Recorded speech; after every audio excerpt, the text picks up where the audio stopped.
চতুর্থ ধাপের পৌর নির্বাচনেও আওয়ামী লীগ প্রার্থীদের জয় জয়কার। ৫৫টির মধ্যে বিএনপি একটিতে, বিদ্রোহী ৪টিতে ও স্থগিত ২টি। অর্থনৈতিক কর্মকাণ্ডে যুক্ত করা হচ্ছে ভাষাঞ্চলের রোহিঙ্গাদের। মিয়ানমারে ফিরে গিয়ে উন্নত জীবনের পথ খুঁজে পেতে সরকারি বেসরকারি উদ্যোগে প্রশিক্ষণ।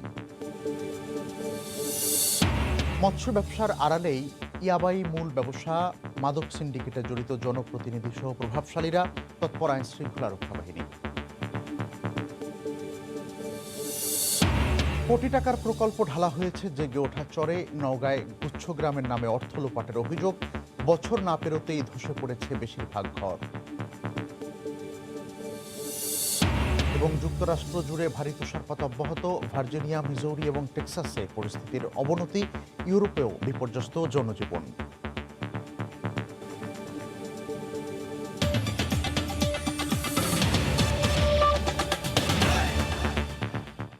ভোরের সময়ের সঙ্গে আছি আমি মিজানুর রহমান খবির। চতুর্থ ধাপে দেশের ৫৫ পৌরসভার বেশিরভাগের বেসরকারি ফলাফল এসেছে। অধিকাংশ পৌরসভায় জয় পেয়েছেন আওয়ামী লীগের মেয়র প্রার্থীরা। একটিতে জিতেছেন বিএনপি প্রার্থী, ৪টিতে বিদ্রোহী প্রার্থী জয় পেয়েছেন। স্থগিত আছে ২টির ফলাফল। ব্যুরো প্রতিবেদক ও জেলা প্রতিনিধিদের পাঠানো তথ্য ও ছবি নিয়ে রিপোর্ট।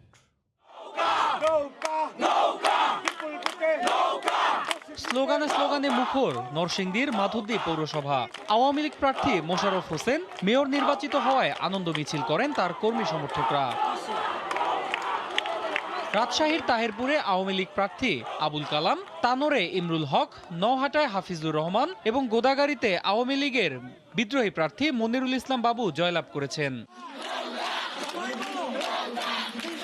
চট্টগ্রামের পটিয়া, জয়পুরহাটের কালাই, আক্কেলপুর, পটুয়াখালীর কলাপাড়া, বান্দরবান, কিশোরগঞ্জের বাজিতপুর, করিমগঞ্জ, হোসেনপুর, সিলেটের কানাইঘাট, নোয়াখালীর সোনাইমুড়ি ও চাটখিল, ঠাকুরগাঁও সদর ও রানীশংকৈল, লালমনিরহাট সদর, পাটগ্রাম, লক্ষ্মীপুরের রামগতি, জামালপুরের মেলান্দহ, বরিশালের বানারীপাড়া, মুলাদি, শেরপুর সদর, চাঁদপুরের ফরিদগঞ্জ ও কচুয়া, নাটোরের বড়াইগ্রাম, রাজবাড়ী সদর, গোয়ালন্দ, মুন্সিগঞ্জের মীরকাদিম, ফরিদপুরের নগরকান্দা, ময়মনসিংহের ত্রিশাল, নেত্রকোনা সদর, যশোরের চৌগাছা পৌরসভা নির্বাচনে জয় পেয়েছেন আওয়ামী লীগ সমর্থিত মেয়র প্রার্থীরা।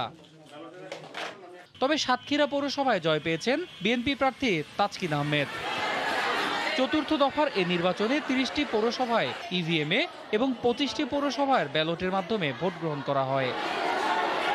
সময় সংবাদ, ঢাকা। নোয়াখালীর সোনাইমুড়ি পৌরসভা নির্বাচনে বিজয়ী ও পরাজিত কাউন্সিলর প্রার্থীর সমর্থকদের বাড়িতে ভাঙচুর ও পাল্টাপাল্টি হামলার অভিযোগ উঠেছে। আহত হয়েছেন নারীসহ অন্তত ৫ জন। পুলিশ জানায়, ফল ঘোষণার পর সোনাইমুড়ি পৌরসভার ৪ নম্বর ওয়ার্ডে বিজয়ী কাউন্সিলর জহির উদ্দিন ভূঁইয়ার সমর্থকরা আনন্দ মিছিল বের করেন। এ সময় পরাজিত প্রার্থী শ্যামল উদ্দিনের সমর্থকদের বেশ কয়েকটি বাড়িতে হামলা চালায় বলে অভিযোগ ওঠে। বাড়িতে ভাঙচুর ও খড়ের গাদায় আগুন দেয়া হয়। তবে অভিযোগ অস্বীকার করে জহির উদ্দিন জানান, তার সমর্থকদের বাড়িতেও হামলা চালানো হয়েছে।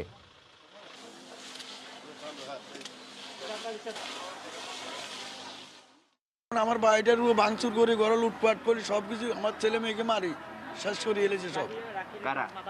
এই জয়েন্ট কমিশনের লোকে কি দোষে কি অনুরোধে আমরা এরকম করলাম, আমার কাছে ন্যায় বিচার আছে। আমাদের ঘেরারাত আগুন ধরাই দিছে, আমার বেশি বেশি ঘর দুয়ার ভাঙছে। আমরা যখন বিজয় মিছিল নিয়ে আমরা যখন বাজারের দিকে চলে যাই, তারপরে তারা কিন্তু তাদের দল বল অস্ত্র শস্ত্র নিয়ে, মোস্তান বাহিনী নিয়ে তারা আমাদের বাড়িতে সকলে আক্রমণ করে, গোলাগুলি করছেন। বর্তমান সরকার নির্বাচন প্রক্রিয়াকে ধ্বংস করেছে বলে মন্তব্য করেছেন বিএনপির স্থায়ী কমিটির সদস্য ডক্টর খন্দকার মোশাররফ হোসেন। রোববার বিকেলে দলীয় চেয়ারপারসনের কার্যালয়ে এক সংবাদ সম্মেলনে তিনি কথা বলেন। জিয়াউর রহমানের খেতাব বাতিলের সিদ্ধান্তের প্রতিবাদে আগামী বুধবার বরিশাল ছাড়া দেশের সব মহানগর ও জেলায় প্রতিবাদ সমাবেশ এবং বিক্ষোভ অনুষ্ঠানের কর্মসূচি ঘোষণা করে দলটি। নির্বাচনের সম্পূর্ণ প্রক্রিয়াকে তারা ধ্বংস করে দিয়েছে। বিরোধী দল এই সরকার থাকুক সেটাই চায় না। সেই জন্য সর্বক্ষেত্রে বিরোধী দলকে দাবিয়ে রাখার জন্য হেন কোনো কাজ করে নাই যে করে নাই। 1 লাখের উপরে মামলা, 35 লাখের উপরে আমাদের নেতাকর্মীরা আসামি। সে অবস্থায় আমরা কিভাবে আমরা সুযোগ পাব যে আমরা জনগণের কাছে আমাদের কথাটা পৌঁছাবো? বিএনপি গায়ে পড়ে সংঘাতে জড়ানোর অপচেষ্টা করছে বলে মন্তব্য করেছেন আওয়ামী লীগের সাধারণ সম্পাদক ওবায়দুল কাদের। রোববার সকালে রাজধানীর সরকারি বাসভবন থেকে ভিডিও কনফারেন্সের মাধ্যমে সিরাজগঞ্জ জেলার তাড়াশ উপজেলার সম্মেলনে যুক্ত হয়ে তিনি একথা বলেন। বিএনপি এখন জনগণ ও পুলিশকে প্রতিপক্ষ হিসাবে দাঁড় করিয়েছে। তারা গায়ে পড়ে সংঘাতে জড়ানোর অপচেষ্টা করছে, সংঘাতের উস্কানি দিচ্ছে। সময় হলে দেশে নির্বাচন হবে সংবিধান অনুযায়ী। জনগণ যে রায় দেবে তা মেনে নেয়ার সৎ সাহস শেখ হাসিনা রাখেন। তাই বলবো, আন্দোলনের নামে জনগণের স্বস্তি বিনষ্টের অপচেষ্টা করবেন না। জিয়াউর রহমানের খেতাব বাতিলের পক্ষে বিপক্ষে যুক্তিতর্কে সরব ক্ষমতাসীন দল ও বিএনপি। সরকারের মুক্তিযুদ্ধ বিষয়ক মন্ত্রী খেতাব বাতিলের যৌক্তিকতা তুলে ধরে বলেছেন, বঙ্গবন্ধু হত্যায় জিয়ার জড়িত থাকার দালিলিক প্রমাণ আছে। অন্যদিকে বিষয়টিকে রাজনৈতিক ষড়যন্ত্র বলে অভিহিত করে সিদ্ধান্ত থেকে সরে আসার দাবি জানিয়েছে বিএনপি। পুলিশের সাথে বিএনপি নেতাকর্মীদের এই সংঘর্ষের ঘটনাটি নাটোরের আলাইপুরে। মরহুম রাষ্ট্রপতি জিয়াউর রহমানের খেতাব বাতিলের সিদ্ধান্তের প্রতিবাদে ডাকা কেন্দ্রীয় কর্মসূচির অংশ হিসেবে সমাবেশ করে স্থানীয় বিএনপি। কর্মসূচি শেষে মিছিলের চেষ্টাকালে এই সংঘর্ষ হয়। খেতাব বাতিল ইস্যু নিয়ে রোববার সকালে জাতীয় প্রেস ক্লাবেও ঘরোয়া প্রতিবাদ সমাবেশের আয়োজন করে জাতীয়তাবাদী মুক্তিযোদ্ধা দল ও মুক্তিযুদ্ধের প্রজন্ম নামের একটি সংগঠন। এতে যোগ দিয়ে বিএনপির শীর্ষ নেতারা বলেন, রাজনৈতিক উদ্দেশ্যে খেতাব বাতিলের ষড়যন্ত্র করছে সরকার। এই জিয়াকে ওইসব করে কোনো লাভ হয় না, সে কারণেই ওরা ওদের কাজটা করুক আর আমরা আমাদের কাজটা করি। আমরা যদি দেশে গণতন্ত্র আনতে পারি, যার যার সম্মান তার তার জায়গায় থাকবে। জামুকা কার পদবি বাতিল করার সিদ্ধান্ত আপনারা নিয়েছেন? আপনারা কারা? বীরের মতো যুদ্ধ করে দেশকে স্বাধীন করেছেন, তাদের এখন মূল্যায়নের 50 বছরের পরে মূল্যায়নের আপনাদের কোনো এখতিয়ার নাই। এদিকে রোববার সকালে মুক্তিযুদ্ধ বিষয়ক মন্ত্রণালয়ে সাংবাদিকদের প্রশ্নের জবাবে এ নিয়ে কথা বলেন সংশ্লিষ্ট মন্ত্রণালয়ের মন্ত্রী আকম মোজাম্মেল হক। বঙ্গবন্ধু হত্যায় জিয়াউর রহমানের জড়িত থাকার দালিলিক প্রমাণ আছে বলে জানান তিনি। জিয়াউর রহমান সাহেব বঙ্গবন্ধুর হত্যার সাথে জড়িত, তার খুনি হিসেবে আমরা তাকে বলেছি। তার দলের পক্ষ থেকে বলা হয়েছে যে তিনি খুনের সাথে জড়িত নয়। আমরা জবাবে বলেছি যে তার কি সম্পৃক্ততা আছে দালিলিক প্রমাণ সহ তথ্যাদি সহ আমরা জাতির সামনে উপস্থাপন করব। সালাউদ্দিন সুমন, সময় সংবাদ, ঢাকা। উন্নত জীবনের লক্ষ্যে অর্থনৈতিক নানা কর্মকাণ্ডে সম্পৃক্ত করা হচ্ছে ভাষাঞ্চলের রোহিঙ্গাদের। তাদের জীবন উন্নত করতে সরকারি বেসরকারি উদ্যোগে দেয়া হচ্ছে কর্মমুখী শিক্ষা। এর ফলে মিয়ানমারে ফিরেও তারা উন্নত জীবনের পথ খুঁজে পাবেন বলে আশাবাদী সংশ্লিষ্টরা। সাইফুল ইসলামের ছবিতে রিপোর্ট এহসান জুয়েলের। ভাষাঞ্চরে নতুন দিনের শুরু। কক্সবাজারের চেনা পরিবেশ ছেড়ে বিচ্ছিন্ন এই চরে এখন বেশ মানিয়ে নিয়েছেন রোহিঙ্গারা। মানুষের কোলাহল আর দোকানিদের হাঁক ডাকে কে বলবে কয়দিন আগেও সমুদ্রের মোহনায় একটা জনবিচ্ছিন্ন দ্বীপ ছিল এই ভাষাঞ্চর। দিনের শুরুতে পুরুষরা চলে যাচ্ছেন পাশের ডোবা খালে মাছ ধরতে, আর নারীরা নিচ্ছেন কর্মমুখী নানা প্রশিক্ষণ। পল্লী উন্নয়ন বোর্ডের অধীনে তাদের সেলাই, শাকসবজি উৎপাদন, হাঁস মুরগি ও মৎস্য পালন, গবাদি পশু পালন, ক্ষুদ্র কুটির শিল্প সহ 5টি বিষয়ে দেয়া হচ্ছে প্রশিক্ষণ। সেলাই করে নিজের গায়ে দেব, আবার অন্য লোকদেরকে সেলাই করে পয়সা কামালে আমরা কিন্তু পেট ভরে খেতে পারবো। মেশিন ললে আমাদের বাসা যায়, কাজ সেলাই পারবো, আমাদের ছেলে আর লেখাপড়া করতে পারবো, আমাদের অনেক ভালো করে চলতে পারবো। সব রাশনপত্র খাওয়া দাওয়া সব দিয়েছিল। যদি কাজকর্ম হয় আমরা তো কোনো টেনশন ছাড়া নিরাপদ আমরা এখানে বসবাস করতে পারবো। শুধু সরকারি উদ্যোগ নয়, বেসরকারি নানা প্রতিষ্ঠানও ভাষাঞ্চরে রোহিঙ্গাদের প্রশিক্ষণ দিতে এগিয়ে আসছে। ভাষাঞ্চলে সবজি আসে বাইরের থেকে, তারা যদি নিজেরাই উৎপাদন করে তাহলে সবজির চাহিদাটা পূরণ হবে। ভবিষ্যতে এখানে তাদেরকে দিয়ে সুলভ মূল্যে গার্মেন্টসের কাজকর্ম করানো যেতে পারে। তারা যখন তাদের দেশেও চলে যাবে তখনও এই যে গুণটা, এই স্কিলটা, এটা কাজে লাগিয়ে তারা আসলে সেলফ সাফিসিয়েন্ট হতে পারে। রোহিঙ্গাদের পুনর্বাসনে তাদের মধ্য থেকেই দৈনিক ভিত্তিতে স্বেচ্ছাসেবক নিয়োগ দেওয়া হচ্ছে। তাদেরকে ভলেন্টিয়ার হিসেবে নিয়োগ দিয়ে আপাতত দৈনিক ভিত্তিতে তাদেরকে আমরা কাজে লাগাচ্ছি, যাতে তারা কিছুটা লিকুইড মানি পেতে পারে। বর্তমানে 45টি বেসরকারি সংস্থা কাজ করছে ভাষাঞ্চরে। এভাবেই ভাগ্যের চাকা ঘুরছে রোহিঙ্গাদের। সব হারানো এই মানুষগুলোকে আশা জাগাচ্ছে ভাষাঞ্চরের নতুন জীবন। দেশের মূলধারার অর্থনীতিতে বড় মাপে অবদান রাখার সুযোগ হয়তো নেই, তবে তাদের পরিবারের জীবনটা যাতে স্বাচ্ছন্দ্যে কাটে তার জন্য কাজ করছে দেশি বিদেশি বিভিন্ন সংস্থা। এহসান জুয়েল, সময় সংবাদ, ভাষাঞ্চর, নোয়াখালী। মৎস্য ব্যবসার আড়ালে ইয়াবাই মূল ব্যবসা, সিন্ডিকেটে জড়িত জনপ্রতিনিধি সহ প্রভাবশালীরা। সম্প্রতি কক্সবাজারে সর্ববৃহৎ ইয়াবার চালানো বিপুল অঙ্কের নগদ অর্থ উদ্ধারের পর মোহাম্মদ জহিরুল ইসলাম ফারুকের বিষয়ে এমন সব তথ্য দিয়েছেন এলাকাবাসী। এসব অভিযোগ খতিয়ে দেখে জড়িতদের বিরুদ্ধে আইনি ব্যবস্থা নেওয়ার কথা জানিয়েছে পুলিশ। আরও জানাচ্ছেন সুজাউদ্দিন রুবেল। গত মঙ্গলবার দুপুরে কক্সবাজার সদরে সফুল্লন্দি ব্রিজ সংলগ্ন বঙ্গোপসাগরের মোহনা থেকে 14 লাখ ইয়াবাসহ আটক করা হয় পৌরসভার উত্তর নুনিয়ার ছড়া এলাকার মোহাম্মদ জহিরুল ইসলাম ফারুক এবং মোহাম্মদ নুরুল ইসলাম বাবুকে। এরপর ফারুকের বাড়িতে পরিত্যক্ত গুদাম থেকে উদ্ধার করা হয় বস্তা ভর্তি 2.25 কোটি টাকা। আরেকটি বাড়িতে পাওয়া যায় 3,75,000 ইয়াবা। এ ঘটনার পর উত্তর নুনিয়ার ছড়া এলাকা জুড়ে চলছে নানা আলোচনা। এলাকাবাসী বলছে একসময় মৎস্য ব্যবসা করলেও মূলত আড়াল করেছে ইয়াবা পাচার। সামুদ্রিক মাছ আহরণ করতে গিয়ে টানাপোড়েন থাকে, কিন্তু ফারুকের কোনোদিন টানাপোড়েন আমরা চোখে দেখতে পাইনি। একটা বুক ছিল, ওটা নিয়ে ও ব্যবসা বাণিজ্য করতো। নুনিয়াছড়ার এই মোহনাটাকে ব্যবহার করে একটি শক্তিশালী চক্র দীর্ঘদিন ধরে ইয়াবা ব্যবসা করে আসছে। এইসব মাদক চক্রে যারা জড়িত আছে তাদেরকে জনগণের সামনে শাস্তি দেওয়া হোক।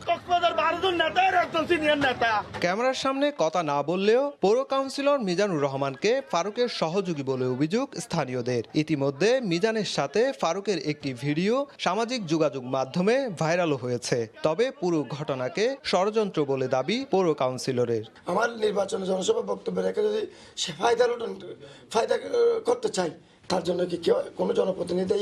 কক্সবাজারের পুলিশ সুপার জানান, ফারুকের সাথে ইয়াবা কারবারে জড়িত বেশ কিছু ব্যক্তির নাম পাওয়া গেছে। তদন্ত করে এসব ব্যক্তিকেও আইনের আওতায় আনা হবে। এই সিন্ডিকেটের মধ্যে কেউ আছে অর্থলগ্নিকারী, কেউ আছে পৃষ্ঠপোষকতাকারী, কেউ আছে ইনফরমার। প্রত্যেকটা বিষয়কে কিন্তু আমরা আমলে নিচ্ছি। এসব ঘটনায় পৃথক 2টি মামলা দায়ের করেছে পুলিশ। জিজ্ঞাসাবাদের জন্য 5 জন আসামির সবাইকে রোববার 4 দিন করে রিমান্ড মঞ্জুর করেছে আদালত। সুজাউদ্দিন রুবেল, সময় সংবাদ, কক্সবাজার। মাত্র 15 দিনে দেশের সবকটি জেলায় ভ্রমণ। মানিকগঞ্জের সুজাতা মোটরসাইকেলে করে পাড়ি দিয়েছেন এই পথ।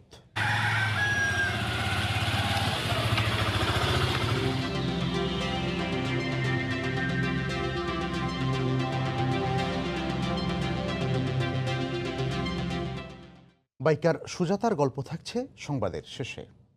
দেশের বাইরের করোনা পরিস্থিতির খবর। দীর্ঘদিন কোভিড শূন্য থাকার পর আবারও করোনা সংক্রমণ শুরু হয়েছে অস্ট্রেলিয়ায়। মেলবোর্নে লকডাউনের মধ্যেই আবারও আক্রান্ত হতে শুরু করেছেন সাধারণ মানুষ। অস্ট্রেলিয়ার করোনা পরিস্থিতির সবশেষ খবর জানাতে এই মুহূর্তে সিডনিতে আছেন সহকর্মী SM আমিনুল রুবেল। আমরা সরাসরি তার কাছে যাব। রুবেল। ধন্যবাদ কবির, শুভ সকাল। অস্ট্রেলিয়ার মেলবোর্নে কিন্তু আবারও নতুন করে করোনা শুরু হয়েছে। সেখানে স্থানীয় কয়েকজন জনগণ করোনায় আক্রান্ত হয়েছে। ধারণা করা হচ্ছে যে মেলবোর্নের যে কোয়ারেন্টাইন হোটেলগুলো আছে তার ভিতরে একটি হচ্ছে 5 স্টার হোটেল হলিডে ইন। সেখান থেকে কোনো আন্তর্জাতিক যাত্রীর মাধ্যমে এই করোনা ছড়িয়েছে। এত রেস্ট্রিকশনের ভিতরে, এত নিয়ম নীতির ভিতরেও কীভাবে বারবার করোনা আক্রান্ত রোগী ছড়াচ্ছে সেটি কিন্তু এখনও কোনোভাবেই ঠাউরে উঠতে পারছে না সরকার। কারণ হলিডে ইন বা অন্যান্য যে কোনো 5 স্টার হোটেলে 14 দিনের কোয়ারেন্টাইনে যখন তাদেরকে রাখা হয়, আন্তর্জাতিক যাত্রীদেরকে তাদেরকে কিন্তু বিশেষ ফ্লাইটে করে আনা হয়, তাদেরকে বিশেষ গাড়িতে করে হোটেলে নেওয়া হয়, তাদেরকে কোনো কিছু ছুতে দেওয়া হয় না, কারোর সাথে কথা বলতে দেওয়া হয় না, তাদেরকে সরাসরি হোটেলের রুমে কিন্তু নিয়ে যাওয়া হয় এবং সেখান থেকে তারা 14 দিন রুম থেকেও বের হতে পারে না। তো সেখান থেকে এই করোনা আক্রান্ত রোগী কীভাবে ছড়িয়েছে সেটি ধারণা করা হচ্ছে যে একজন সম্ভবত অসুস্থ ছিলেন, কিন্তু তিনি পরবর্তীতে সুস্থ প্রমাণিত হওয়ার পরেই সে সাধারণ জনগণের সাথে মিশে গেছে এবং সেইখান থেকে তিনি দ্বিতীয় পর্যায়ে আবারও করোনা আক্রান্ত হয়েছেন এবং তিনি আক্রান্ত হওয়ার কারণে কিন্তু স্থানীয় কয়েকজন কিন্তু করোনা আক্রান্ত হয়েছে। তো ভিক্টোরিয়ার প্রিমিয়ার অ্যান্ড্রিউস তিনি কিন্তু কোনো বিলম্ব না করেই 5 দিনের ছোট একটি লকডাউনে কিন্তু মেলবোর্নবাসীকে চলে যেতে বলেছেন, অনুরোধ করেছেন।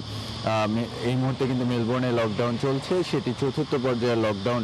তবে এন্ড্রুজ জানিয়েছেন যে সেখানে পরিস্থিতির উপরে ডিপেন্ড করছে যে আগামী দিনে এই লকডাউনটি বাড়বে কিনা বা নতুন করে লকডাউন দীর্ঘায়িত করা হবে কিনা।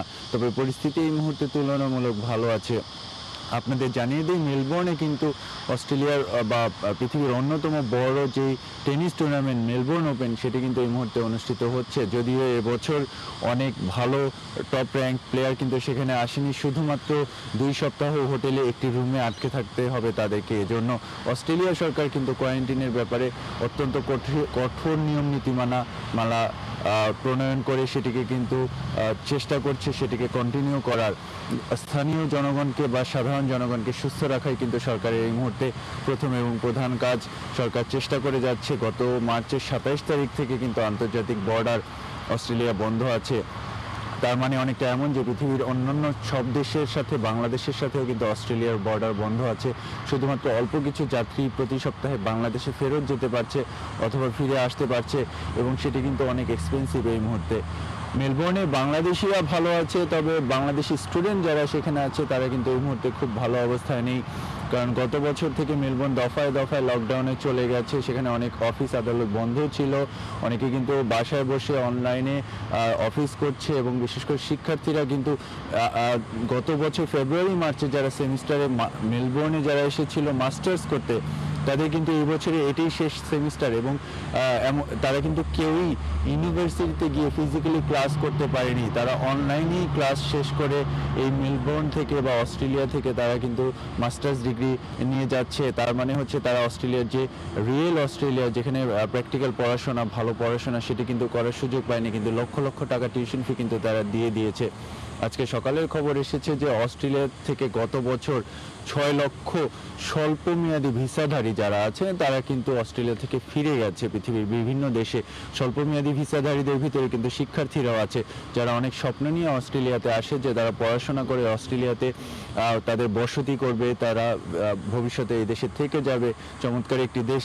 কিন্তু গত বছর কিন্তু 6 লক্ষ মানুষ অস্ট্রেলিয়া থেকে ফিরে গেছে, এবং সরকার ধারণা করছে যে এয়ারপোর্ট যদি, বর্ডার যদি খুলে দেওয়া হয়, নিয়মিত যাতায়াত যদি খুলে দেওয়া হয়, তাহলে কিন্তু আরও অনেক মানুষ অস্ট্রেলিয়া থেকে বেরিয়ে চলে যাবে।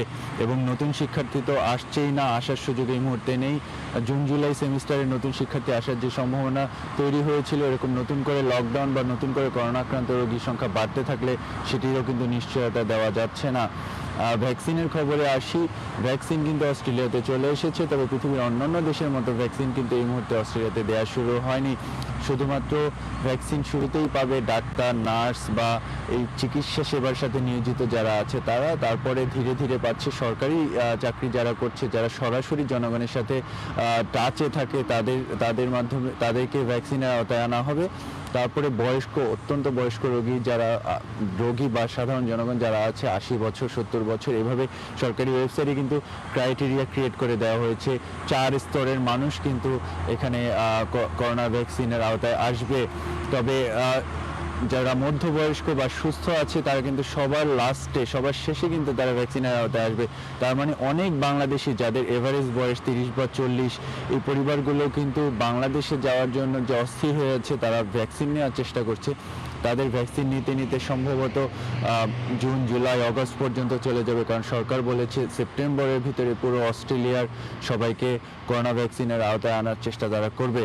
তবে যেহেতু অস্ট্রেলিয়াতে সরকার এই নীতিমালাটা চালু করেছে যে ভ্যাকসিন নিবে তারাই যারা নিতে চায়, এটি বাধ্যতামূলক নয়। তার মানে হচ্ছে যে পুরো অস্ট্রেলিয়াবাসী পুরোপুরি ভ্যাকসিনের আওতায় আসলে কখনোই আসবে না। অস্ট্রেলিয়া অন্যান্য শহর এই মুহূর্তে ভালো অবস্থায় আছে, তবে সিডনি এবং মেলবোর্ন কিন্তু অত্যন্ত ব্যয়বহুল দুটি শহর। এখানে শিক্ষার্থীরা যে পরিমাণ খরচ করে শুধু থাকার জন্য, সেই পরিমাণ টাকা দিয়ে কিন্তু পৃথিবীর যে কোনো দেশে, যে কোনো শহরে অত্যন্ত ভালোভাবে জীবনযাত্রা চালিয়ে নেওয়া যায়। তো অস্ট্রেলিয়া অনেক স্টুডেন্ট কিন্তু গত বছর থেকে বাংলাদেশ থেকে বাবা মার কাছে টাকা এনে তাদের থাকা খাওয়ার খরচ পুষিয়েছে এবং টিউশন ফি দিয়েছে, যেটি কিন্তু অত্যন্ত ব্যয়বহুল, বিশেষ করে বাংলাদেশি মধ্যবিত্ত পরিবার থেকে যেসব শিক্ষার্থীরা আসে তারাই কিন্তু বেশিরভাগ ক্ষেত্রে এখানে পড়াশোনা করে অস্ট্রেলিয়াতে পার্মানেন্টলি থেকে যেতে চায়। আপনারা জানেন যে কানাডার মতো বা আমেরিকার মতো, লন্ডনের মতো বড় বড় শহরের মতো অস্ট্রেলিয়ার শহরগুলোতেও কিন্তু সরকার বিভিন্ন ধরনের সুযোগ সুবিধা দিয়ে রাখে যে স্টুডেন্টরা এখানে যদি এসে পড়াশোনা করে তারা তাদের যোগ্যতা প্রমাণ করেই কিন্তু অস্ট্রেলিয়াতে পার্মানেন্টলি থাকার সুযোগটা পায়। তার মানে এবছর তুলনামূলক অস্ট্রেলিয়া থেকে যে পরিমাণ ফরেন রেমিটেন্স বাংলাদেশে যাওয়ার কথা তার চেয়ে অনেক বেশি পরিমাণ টাকা আসলে অস্ট্রেলিয়াতে এসেছে। তো বাংলাদেশে কিন্তু আমরা যেতে পারছি না, অস্ট্রেলিয়াবাসী কিন্তু বাংলাদেশে যেতে পারছে না। এই কারণ হচ্ছে যে গত মার্চের 27 থেকে যখন এয়ারপোর্ট বন্ধ করে দেওয়া হয়েছে তখন থেকে কিন্তু পরিস্থিতি তুলনামূলক খারাপের দিকেই গিয়েছে এবং এবছরের শুরুর দিকেও কিন্তু আবারও করোনা রোগী শনাক্ত হয়েছিল মেলবোর্ন এবং সিডনিতে। এ কারণে সরকার কিন্তু আন্তর্জাতিক বর্ডার খুলছে না, শুধু খুলছেই না, সরকার জানিয়েছে যে এই বছর 2021 সালটা হয়তো বা পুরোটাই এমনই যাবে।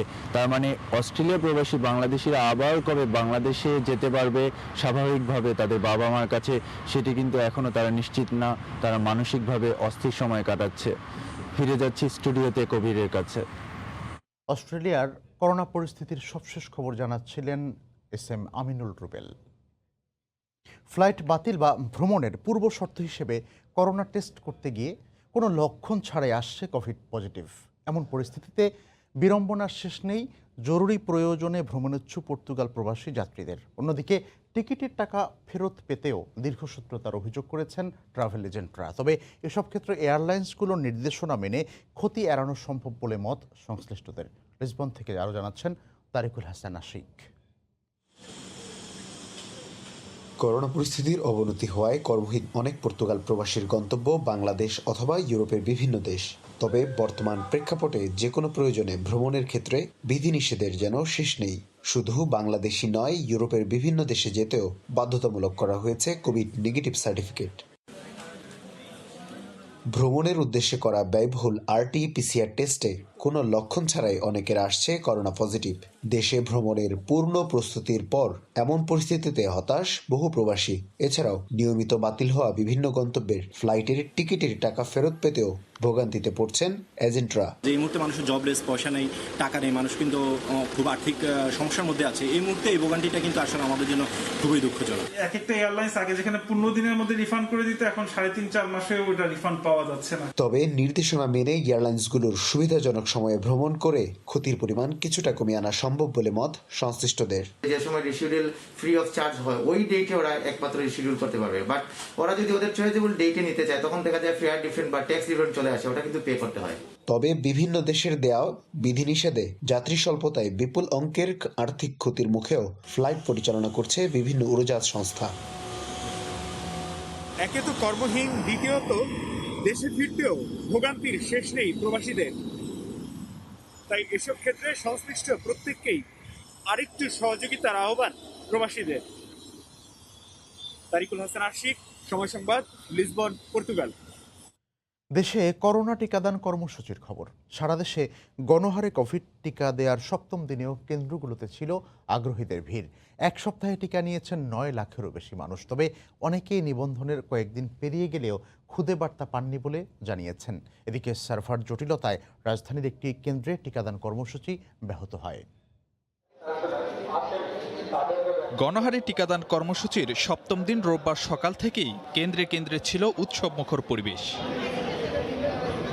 এদিনও কোভিড টিকা নিয়ে সন্তোষ প্রকাশ করেন গ্রহীতারা। জানান দেখা দেয়নি কোনো পার্শ্ব প্রতিক্রিয়া, ব্যবস্থাপনাও বেশ সন্তোষজনক। টিকা নিয়েছেন রাজনৈতিক জনপ্রতিনিধি আর বিশিষ্ট ব্যক্তিরাও। সচেতনতার জন্যই নিয়েছি, বিভিন্ন জায়গায় কাজ করতে হয়, বাইরে যেতে হয়, এই জন্য ভ্যাকসিনটা নিয়ে নিলাম। আমাদের তো বিভিন্ন ধরনের অসুখ আছে, এটাই বিশেষ কারণ। আর বয়স হয়েছে, কোনো ব্যথাই ফিল করি নাই এবং আমি আমার আত্মীয় স্বজনকে এনকারেজ করব। ব্যবস্থাপনা খুবই ভালো, মেয়েদের জন্য আলাদা জায়গা এবং খুব যত্ন নিয়ে ওনারা দিচ্ছেন। আগেও নিবেদন করেছি, আবারও সকলকে আহ্বান করব যে নির্ভয়ে সবাই নিবন্ধন প্রক্রিয়া সম্পন্ন করে আপনারা যথাসময়ে টিকাটা নিয়ে নেবেন। তবে ভিন্ন চিত্রও রয়েছে। নিবন্ধনের বেশ কয়েকদিন পেরিয়ে গেলেও টিকা নেয়ার খুদে বার্তা পাননি অনেকে। বৃহস্পতিবারে আমি রেজিস্ট্রেশন করছি, আজকে রোববার, এখনো মেসেজ আমার কাছে আসে নাই। 4-5 দিনেও যখন পাইনি, তারপরে এখানে খোঁজ নিতে আসছি। আবার কেন্দ্রীয়ভাবে সার্ভার জটিলতাও ব্যাহত করেছে টিকাদান কর্মসূচি।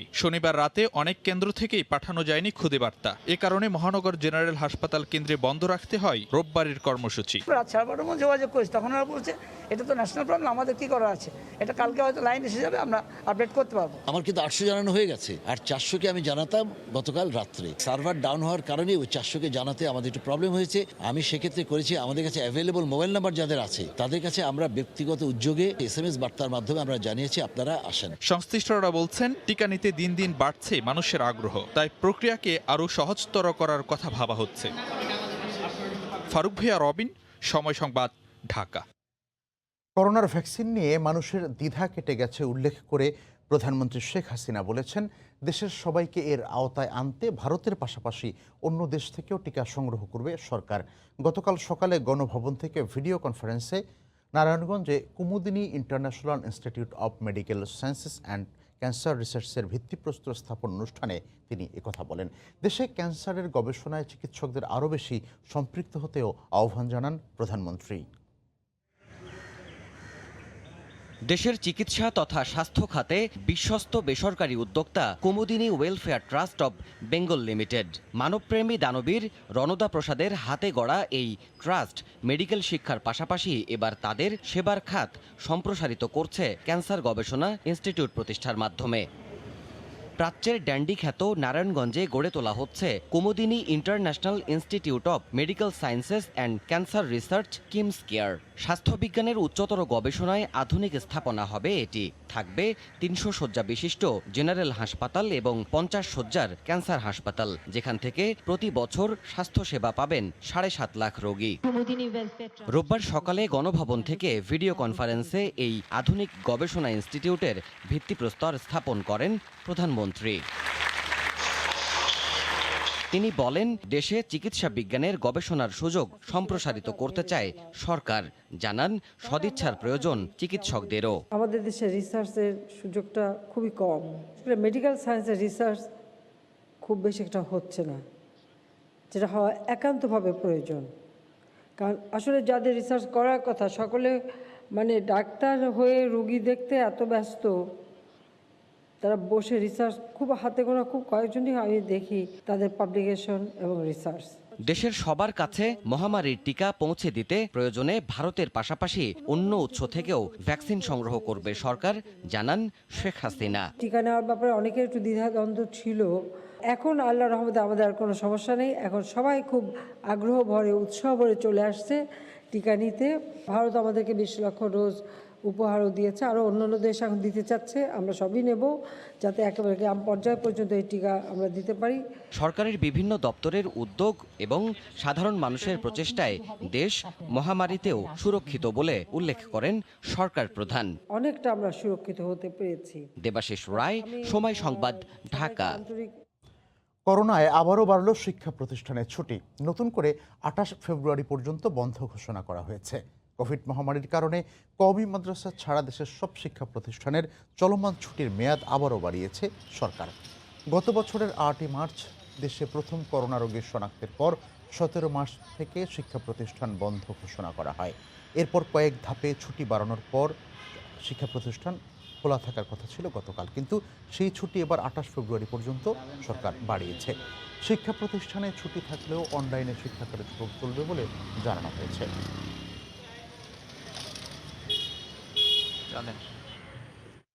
ভোরের সময় আরও থাকছে। 8 বছরেও ব্যবসায়ীদের টানতে পারেনি পানগাঁও বন্দর। নৌপথে পণ্য এনে আবারও স্থলপথ ব্যবহারে বাড়তি খরচ, ব্যয় সাশ্রয়ী করার পরামর্শ।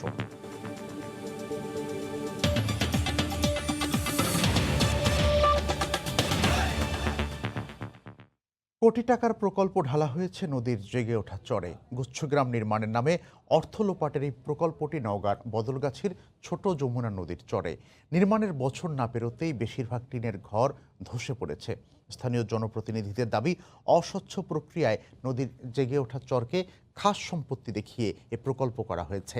তবে সংশ্লিষ্ট দপ্তর বলছে, ভেঙে যাওয়া ঘরগুলো সংস্কার করে বসবাসের উপযোগী করা হবে। নওগাঁ থেকে এমআর রকের রিপোর্ট। নওগাঁর বদলগাছির নালুকাবাড়ি এলাকায় ছোট যমুনা নদীর মাঝখানে জেগে ওঠা চরে টিনের চালা ঘরের নতুন রাজ্য গড়ে তোলা হয় আশ্রয়হীন অসহায় মানুষের জন্য। টিনের চালার ৪৮টি ঘর নির্মাণের জন্য বরাদ্দ কোটি টাকার উপরে।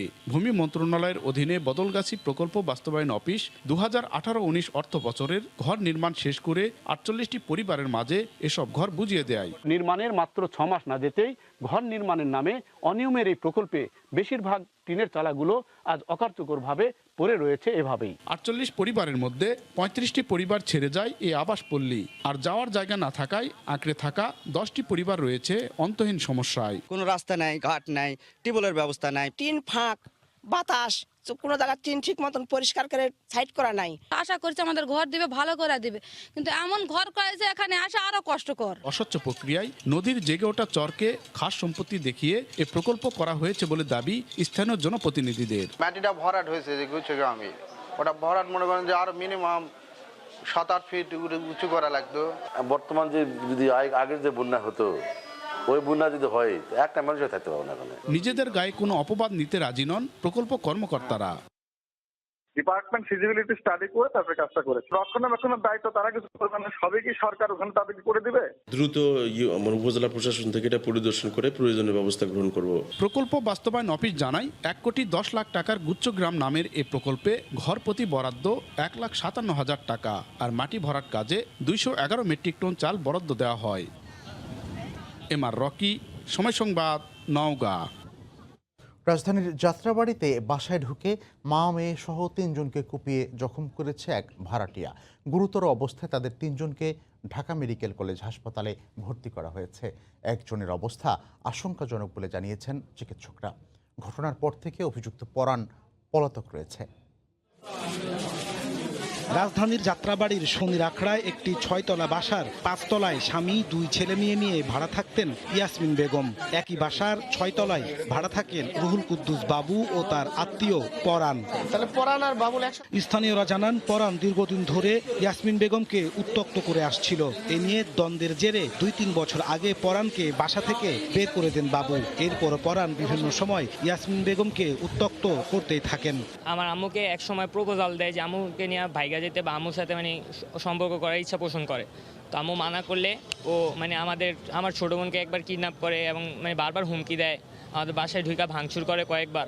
রোববার সন্ধ্যায় পরাণ বাবুর বাসায় আসলে ব্যাপারটি নিয়ে তাদের মধ্যে কথা কাটাকাটি হয়। এক পর্যায়ে পরাণ চাপাতি দিয়ে বাবুকে এলোপাতাড়ি কোপায়। এ সময় ইয়াসমিন ও তার মেয়ে মেহেরিন ছুটে আসলে তাদেরও কুপিয়ে পালিয়ে যায় অভিযুক্ত পরাণ। পরে আমি কিসের শব্দ, আমার মেয়ে দৌড়ে গেছে, পরে মনে মেয়ে রাতে খুব দিছে পরে আমি গেটের সামনে দৌড়ে গেটের সামনে দাঁড়াচ্ছি আর আমার মাথা পড়ে আমি আর কিছু দেখি না পাই।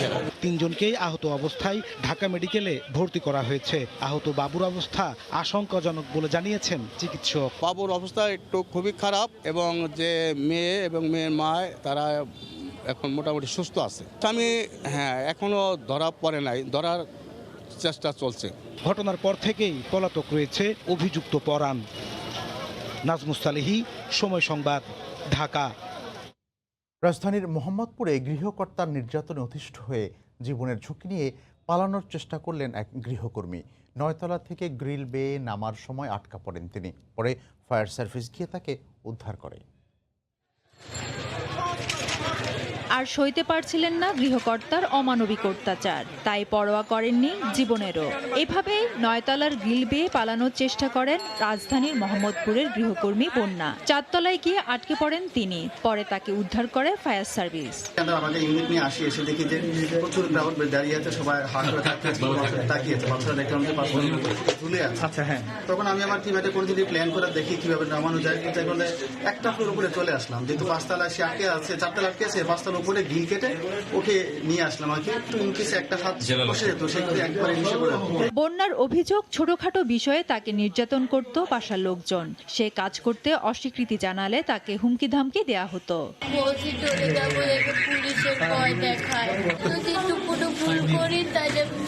তবে গৃহকর্তার দাবি তাকে কোনো প্রকার নির্যাতন করা হয়নি। উল্টাপাল্টা কথা আমরা এইসব, এটা ও এখন ধরেন সে এটা অ্যাবসার্ড ব্যাপার, সে 9তলা থেকে কিভাবে নামছে আমি মিটিংয়ে ছিলাম, আমার এখনো ঠোঁট শুকায় গেছে। এই বিষয়ে অভিযোগ দায়ের করা হলে তদন্ত সাপেক্ষে ব্যবস্থা নেওয়ার কথা বলছে পুলিশ। ফেরদৌস লিপি, সময় সংবাদ, ঢাকা।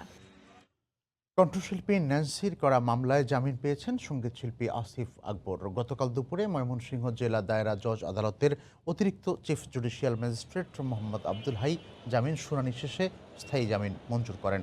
আইনজীবী জানান, স্থায়ী জামিনের পাশাপাশি আদালত পরিবর্তনের আবেদনও মঞ্জুর করা হয়। শিল্পী আসিফের দাবি, 2018 সালের ঘটনায় 2020 সালে মামলা করা হয়েছে উদ্দেশ্য প্রণোদিত হয়ে। গেল বছরের 10 জুলাই ময়মনসিংহের কোতোয়ালি মডেল থানায় আসিফের বিরুদ্ধে মানহানির অভিযোগ করেন নাজমুন মনিরা ন্যান্সি। সাইবার অপরাধের 90 ভাগই হচ্ছে সামাজিক মাধ্যমে, ভুক্তভোগীদের 80 ভাগই আবার নারী। গেল 1 বছরে সিআইডির কাছে অভিযোগ এসেছে প্রায় 28,000। নাদিয়া আফসিন অনলাইনে প্রসাধনী সামগ্রীর ব্যবসা করেন। জেরিন নামে আরেকজন অনলাইন ব্যবসায়ীর কাছে বিদেশি কসমেটিক্সের একটি অর্ডার করেছিলেন। পণ্যের মূল্য বাবদ দিয়েছিলেন প্রায় 4 লাখ টাকা। পরে প্রতারিত হয়েছেন। বনিয়া পূজাকে যার কথা বললাম উনি 6.5 লাখ টাকা পায়, তিন্নিও 40,000 টাকা পায়। আচমকা একটি খুদে বার্তা আসে এলিজা বিনতে এলাহির মুঠোফোনে। তার ফেসবুক পেজটি হ্যাক করা হয়েছে। মোটা অঙ্কের টাকা না দিলে তার ছবি দিয়ে আপত্তিকর ভিডিও তৈরি করে ছেড়ে দেওয়া হবে সামাজিক যোগাযোগ মাধ্যমে। সে বিকাশ নাম্বার দিচ্ছে, ওই রকম করছে, না হলে কিন্তু খুব বিপদ হবে। এবং শুধু তো এটাই না, আমাকে ক্রমাগত আজে বাজে ছবি পাঠাচ্ছে। রূপন্তী ইসলাম, এটি তার ছদ্মনাম। সাইবার অপরাধের ভয়াবহ শিকার হয়েছিলেন প্রেমিকের হাতেই।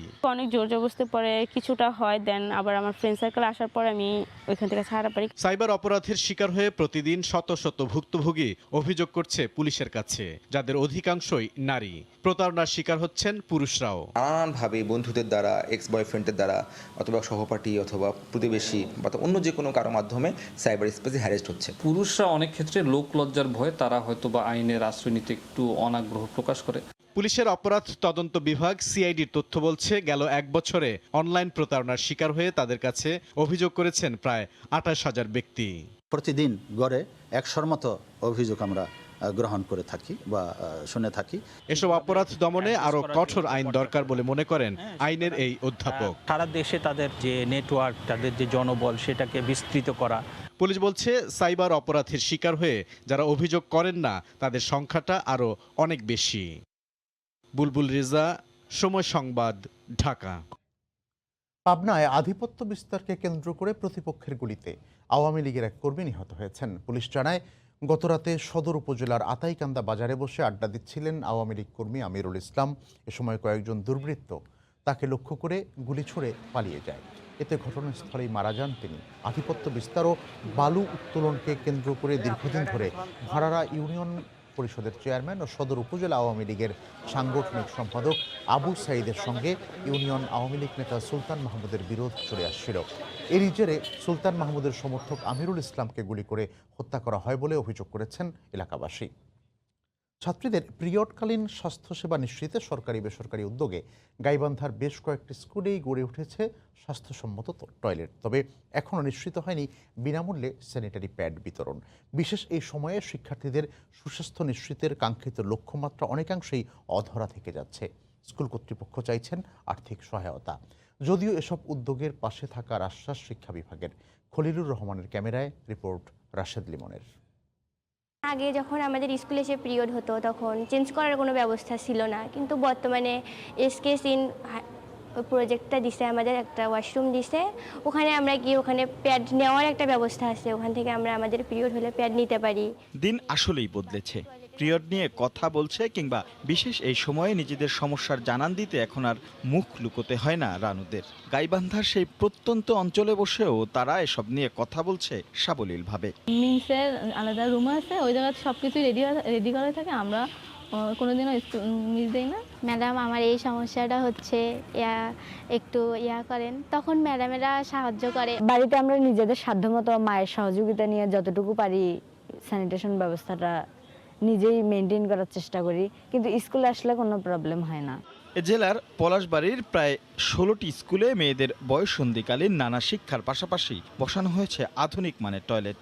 এখানে সব ব্যবস্থার পাশাপাশি বিশেষ সময়ের জন্য থাকছে স্যানিটারি প্যাডের ব্যবস্থাও। তবে প্রতি প্যাডে গুনতে হবে 10 টাকা। করোনার ছোবলে এখন বন্ধ শিক্ষা প্রতিষ্ঠান, তবে অ্যাসাইনমেন্ট কিংবা পরীক্ষার খাতা জমা দেয়া সহ নানা অজুহাতে স্কুলে আসা শিক্ষার্থীদের জন্য তাই 10 টাকাই যেন বড় বোঝা। অনেক বান্ধবী আছে, তাদের তো বাড়ি অনেক দূরে, তারা তো ওখান থেকে প্যাড ব্যবহার করতে পারবে, কাপড় নিয়ে আসতে পারবে, কোন দিন হবে সেটা তো বলা যাবে না। আমার যদি 3 দিন হয় তাহলে 30 টাকা আমার লাগবে 3টা প্যাড নিতে। যদি আমাদের এরকম কোনো ব্যবস্থা থাকতো যে প্যাডটা আমরা বিনামূল্যে পাবো, সেরকম ব্যবস্থা থাকলে ভালো হতো।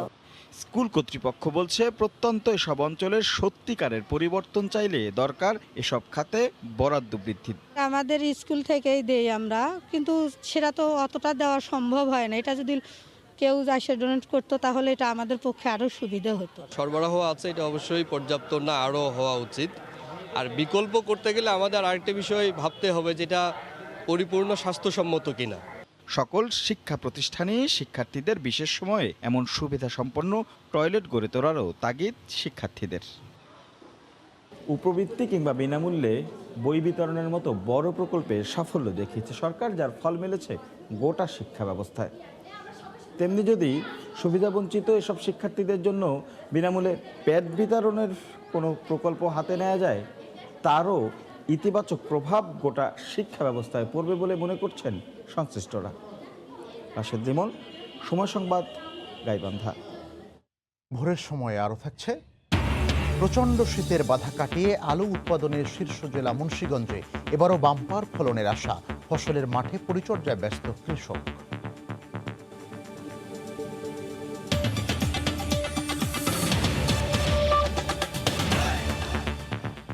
বাংলাদেশ কোস্ট গার্ড 2 যুগেরও বেশি সময় ধরে সমুদ্র বাণিজ্য ও উপকূলীয় জনগণের নিরাপত্তা বিধানে নিরলসভাবে কাজ করছে বলে মন্তব্য করেছেন স্বরাষ্ট্রমন্ত্রী আসাদুজ্জামান খান কামাল। রোববার সকালে বাহিনীর 26তম প্রতিষ্ঠাবার্ষিকী পালন উপলক্ষে আয়োজিত অনুষ্ঠানে তিনি এ মন্তব্য করেন।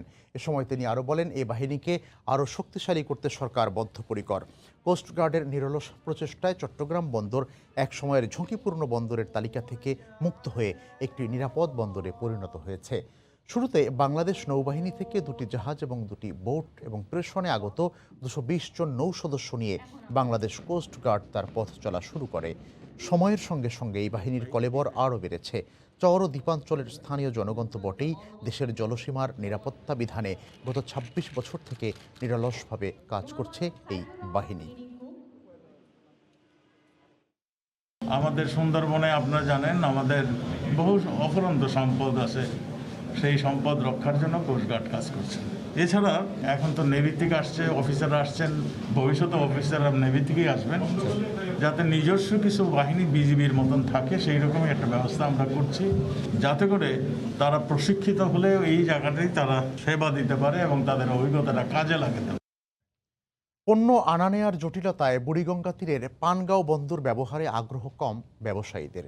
নৌপথে পণ্য এনে শুল্কায়নের পর আবার স্থলপথ ব্যবহার বাড়তি ঝামেলা বলে মনে করেন তারা।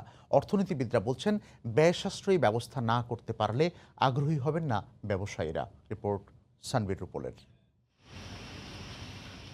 2013 সালে যাত্রা শুরুর পর থেকে আজও বন্দর হিসেবে ব্যবসায়ীদের আস্থা অর্জন করতে পারেনি পানগাঁও বন্দর। আইসিটি, ইয়ার্ড, জেটি, শেড সহ সব ধরনের অবকাঠামোই রয়েছে। চট্টগ্রাম থেকে নৌপথে 24 ঘন্টার মধ্যেই পানগাঁও পৌঁছানো সম্ভব। পণ্য খালাসের পর সড়ক পথে বুড়িগঙ্গা সেতু পার হলেই ঢাকা। গত 7 বছরে সক্ষমতা অনুযায়ী পণ্য আনা নেয় ব্যবহার হয়নি। তার উপর করোনাকালীন আমদানি রফতানির ধীর গতিতে পণ্য ওঠানামা আরও কমেছে। 17টা 18টা 20টা পর্যন্ত আসছে, 20টা 25টা। একটু করোনার জন্য একটু ঢাকা, নারায়ণগঞ্জ সহ বিভিন্ন জেলায় নৌপথে কম খরচে সহজে পণ্য পরিবহনের জন্য তৈরি করা হয় পানগাঁও বন্দরটি। কিন্তু কন্টেইনার ওঠানামা কিছুটা বাড়লেও বন্দরটি ব্যবহারে ব্যবসায়ীদের আগ্রহ কম। পানগাঁও দিয়ে পাঠাই, একবার আমার ট্রাক কস্ট পড়ে, ওখানে পৌঁছানোর জন্য আবার ওখান থেকে ক্যারিং কস্ট আছে, সেখান থেকে আবার পোর্ট পর্যন্ত পৌঁছতে আবার কস্ট লাগে। সুতরাং আমি বলবো যে এখানে আরও একটু সহনীয় পর্যায়ে খরচগুলো কমিয়ে নিয়ে আসতে হবে। আরও সুযোগ সুবিধা করে দিতে পারলে বন্দর ব্যবহারে ব্যবসায়ীরা আগ্রহী হয়ে উঠবেন বলে আশা বাণিজ্যমন্ত্রীর। অনিয়া ইনিশিয়ালি মনে হয় যে কিছু কিছু ডিসঅ্যাডভান্টেজের কথা বলে, কিন্তু ওই সবগুলো যদি ওভারকাম করা যায়, ব্যবসায়ীরা তো সুযোগটা ভালো চায়, সেই সুযোগটা সৃষ্টি হলে দেখবেন যে ব্যবসায়ীরা সব এদিকেই হুমড়ি খেয়ে পড়ছে। অর্থনীতিবিদরা বলছেন সময় ও ব্যয় সাশ্রয় করতে না পারলে বন্দর ব্যবহারে আগ্রহী হবেন না ব্যবসায়ীরা। পর্যাপ্ত ভেসেল থাকতে হবে, সময়সূচি ঠিকমতো মেনটেন করতে হবে এবং তার পাশাপাশি হচ্ছে ওয়েটিং টাইম, সেই সময়ের শুল্কের ব্যাপারে চিন্তা করতে হবে বা সেই সময় যে খরচটা হয় সেই খরচটা কমানোর ব্যাপারে পদক্ষেপ নিতে হবে। প্রতি মাসে গড়ে 10 থেকে 12টি জাহাজ কন্টেইনার নিয়ে আসে পানগাঁও বন্দরে। পণ্য আনা নেওয়ার ক্ষেত্রে নৌপথে ব্যবসায়ীদের রয়েছে অনীহা।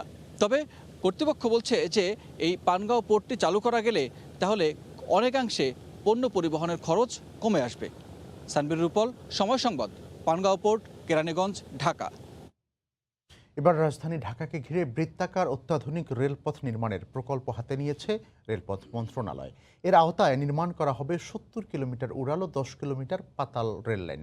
এর মাধ্যমে পাতাল রেলের যুগে প্রবেশ করতে যাচ্ছে বাংলাদেশ। ইতোমধ্যে শেষ হয়েছে সম্ভাব্যতা যাচাই সমীক্ষা। বাস্তবায়ন হলে ঢাকা শহরের যানজট নিরসনের প্রত্যাশা রেলমন্ত্রীর। রিপোর্ট নাজমুস সালেহির। যানজটে নাকাল রাজধানীবাসী। দীর্ঘদিনের এই সমস্যা সমাধানে নানামুখী প্রচেষ্টার শেষ নাই। তার সাথে এবার যুক্ত হচ্ছে বাংলাদেশ রেলওয়ে। ঢাকার চারপাশে বৃত্তাকারে উড়াল রেলপথ নির্মাণের পরিকল্পনা নিয়েছে বাংলাদেশ রেলওয়ে। ইতোমধ্যে প্রাথমিক কাজও শেষ করেছে তারা। সম্ভাব্যতা যাচাই ও বিশদ নকশা অনুযায়ী ঢাকার চারপাশকে বেষ্টন করে বৃত্তাকারে 70 কিলোমিটার উড়াল রেলপথ নির্মাণ করা হবে। রেলপথটি টঙ্গী থেকে গাবতলী হয়ে কামরাঙ্গীর চর, নারায়ণগঞ্জের চাষাড়া পূর্বাচল সড়ক হয়ে পুনরায় টঙ্গীকে সংযুক্ত করবে। নির্মাণ করা হবে 21টি উড়াল স্টেশন। জমি সংকটের কারণে প্রায় 10 কিলোমিটার লাইন হবে, মাটির নিচে থাকবে 3টি পাতাল স্টেশনও। এই প্রকল্পের মাধ্যমে ঢাকা শহরের চতুর্দিকে প্রত্যেকটা রুটের মেট্রো, সাবওয়েজ এবং অন্যান্য মোডের সাথে একটা সমন্বিত ট্রান্সফার ফ্যাসিলিটিস তৈরি করা হবে। স্টেশনগুলো নৌপথ, মেট্রো রেল ও সড়কপথকে সংযুক্ত করবে। এর ডিপো হবে ডেমরায়। উত্তরা আর কামরাঙ্গীর চরে হবে বৈদ্যুতিক sub station. Dual gauge double লাইনের এই পথে ট্রেন চলবে বিদ্যুতে, যার গতি হবে 120 কিলোমিটার।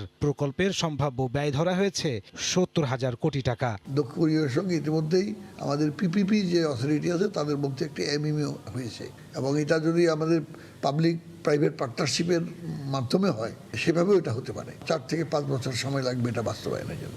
আগামী বছর পুরোদমে কাজ শুরুর লক্ষ্যে এগোচ্ছেন জানিয়ে মন্ত্রী বলছেন, এই প্রকল্পের মাধ্যমে দূর হবে ঢাকা শহরের যানজট। যানজট মুক্ত থেকে শুরু করে আমাদের সহজ চলাচল, সময়, এই সব কিছুই সাশ্রয় হবে। আমাদের দেশ অনেক বেশি এগিয়ে যাবে। 2022 সালে কাজ শুরু হলে 2028 সালে প্রকল্পটি সমাপ্ত হবে বলে আশা রেলমন্ত্রীর।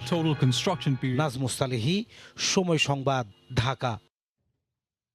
আলু উৎপাদনের শীর্ষ জেলা মুন্সিগঞ্জে এবার বাম্পার ফলনের আশা করছে কৃষি বিভাগ। রেকর্ড পরিমাণ আলু আবাদের পর কৃষক ব্যস্ত এখন পরিচর্যায়। প্রচণ্ড শীতও বাধা হতে পারেনি। ভোর থেকেই ফসলের মাঠে চলছে কৃষকের এই ব্যস্ততা। বিস্তারিত নাসির উদ্দিন উজ্জ্বলের রিপোর্টে। মুন্সিগঞ্জে শীত কুয়াশা উপেক্ষা করেই আলুর জমি পরিচর্যায় ব্যস্ত কৃষক। চারিদিকে সবুজের সমারোহ। জেলার যেদিকে চোখ যায় সেদিকেই আলুর জমিতে কৃষকের এই ব্যস্ততা। কোথাও আলুর জমিতে পানি দেওয়া হচ্ছে, ছিটানো হচ্ছে কীটনাশক ও ছত্রাকনাশক, আবার কোথাও সরানো হচ্ছে জমির আগাছা। ঘন সবুজ আলু গাছ দেখলে প্রাণ জুড়িয়ে যায়। তবে আলুর বাজার কমে যাওয়ায় ভালো আবাদ হওয়ার পরও দুশ্চিন্তায় কৃষক। 160 জমির ভিতর 3 লক্ষ টাকার পরিমাণ খরচ গেছে। বাজার আলু বিক্রিতে আছে 10 টাকা 12 টাকা কেজি, কিন্তু পাইকারি বাজার হয়তো কিনতে চাইতে আছে 8 টাকা 9 টাকা কেজি। যদি এইভাবে বাজার অব্যাহত থাকে তাইলে আমাদের প্রত্যেকটা কৃষকের লোকসান করতে হবে। হিমাগরে যদি আলু নেই, এই আলু আরো খরচ বেশি বেড়ে যাবে। পরিশ্রমের মূল্য যেভাবে পেতে পারি এদিকে একটু খেয়াল রাখার আবেদন আমাদের রইল। উপকরণ সহজলভ্য, আবহাওয়া অনুকূল এবং রোগবালাই না থাকায় এবার আলুর বাম্পার ফলনের আশা করছেন সংশ্লিষ্টরা। পোকামাকড় আক্রমণ কম হয়েছে, তারপরে এবার যে আবহাওয়া ছিল এই আবহাওয়াটা ছিল কৃষকের অনুকূলে। যদি কৃষক ন্যায্য মূল্য পায় তাহলে অবশ্যই কৃষক লাভবান হবে। কৃষি বিভাগ বলছে 13 লাখ মেট্রিক টনেরও বেশি আলু আবাদ হবে এবার। এরই মধ্যে মুন্সিগঞ্জের আলু ভিত্তিক অর্থনীতি 1000 কোটি টাকা ছাড়িয়ে গেছে। চলতি মৌসুমে জেলায় 37,700 হেক্টরেরও বেশি জমিতে আলু আবাদ হয়েছে। নাসির উদ্দিন উজ্জ্বল, সময় সংবাদ, মুন্সিগঞ্জ। ভোরের সময়ে আরও থাকছে, শীত প্রধান দেশের টিউলিপ এখন বাংলাদেশে। গাজীপুরে ব্যক্তি উদ্যোগে চাষাবাদ, এই বাগান দেখতে প্রতিদিন ছুটে আসছেন দর্শনার্থীরা।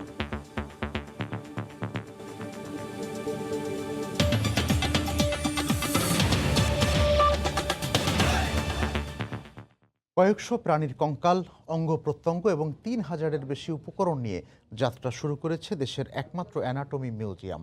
চট্টগ্রামের ভেটেরিনারি বিশ্ববিদ্যালয়ে প্রতিষ্ঠিত এই মিউজিয়ামে বাঘ, হাতি, সিংহের মতো বিশাল আকৃতির প্রাণীর কঙ্কালের পাশাপাশি স্থান পেয়েছে টিকটিকি, কুকুর, বিড়াল, হাঁস, মুরগির মতো ছোট ছোট প্রাণীর নানা উপকরণও।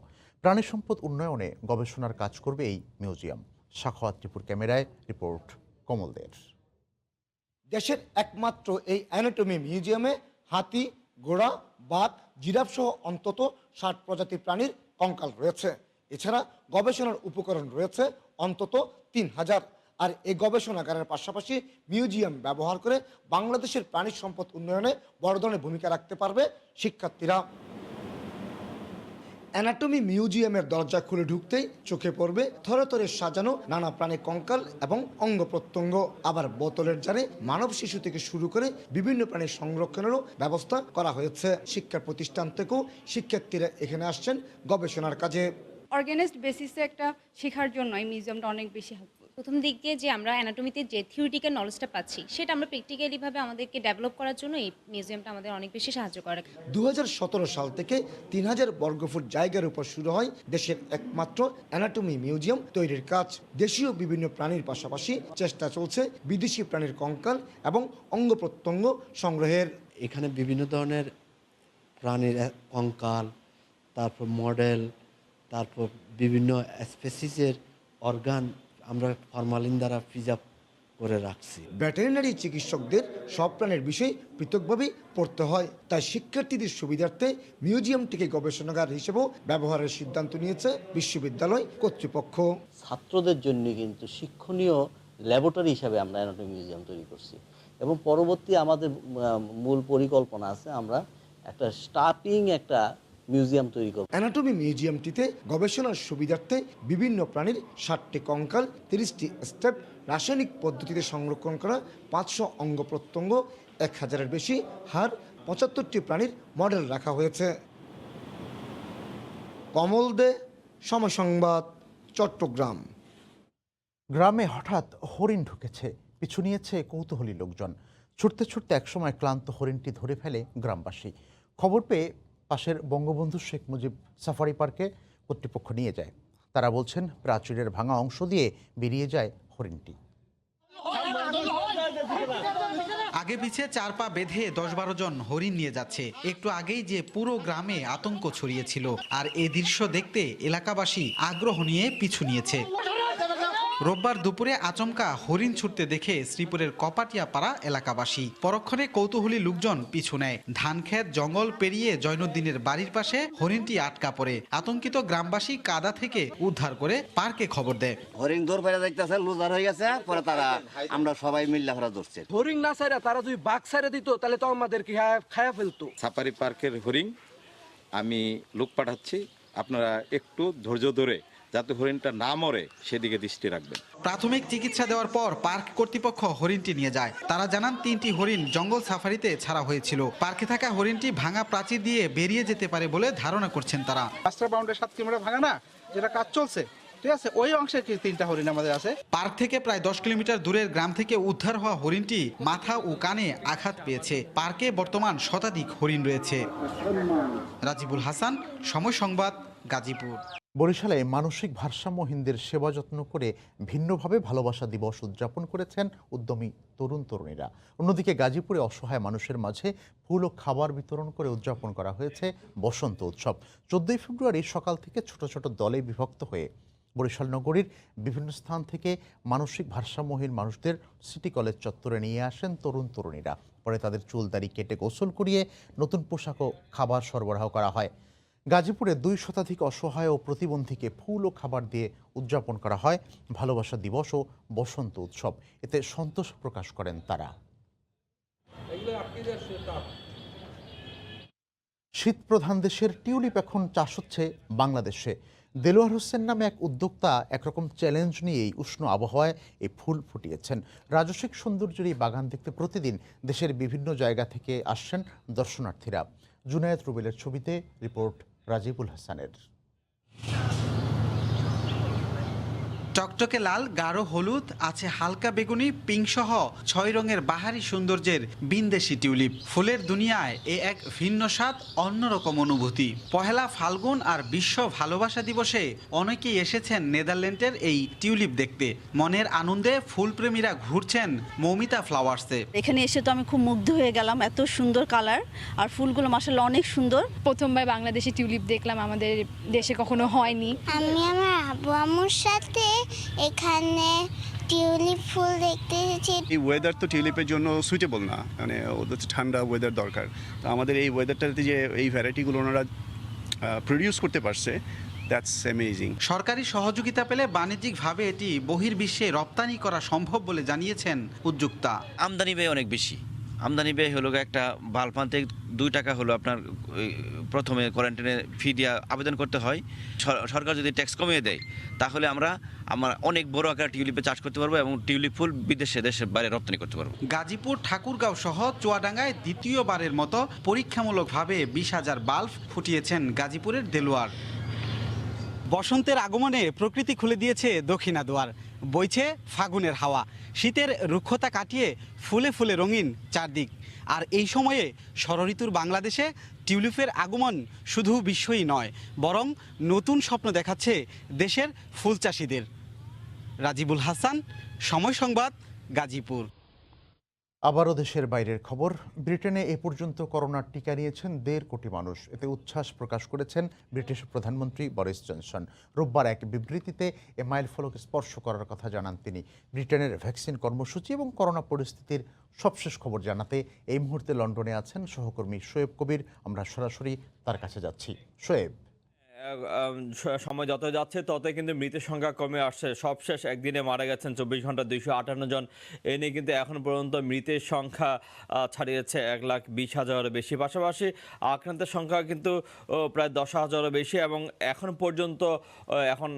পর্যন্ত করোনা মহামারী শুরু হওয়ার পর থেকে প্রায় আক্রান্ত হওয়ার সংখ্যা ছাড়িয়েছে 40 লাখেরও বেশি। একটি বিষয় জানিয়ে রাখা দরকার যে ব্রিটিশ প্রধানমন্ত্রী বরিস জনসন তিনি আজ ঘোষণা দিয়েছেন যে এখনো পর্যন্ত করোনা ভাইরাসের যে ভ্যাকসিনটি সেটির প্রথম ডোজ নিয়েছেন প্রায় 1.5 কোটি ব্রিটেনবাসী। পাশাপাশি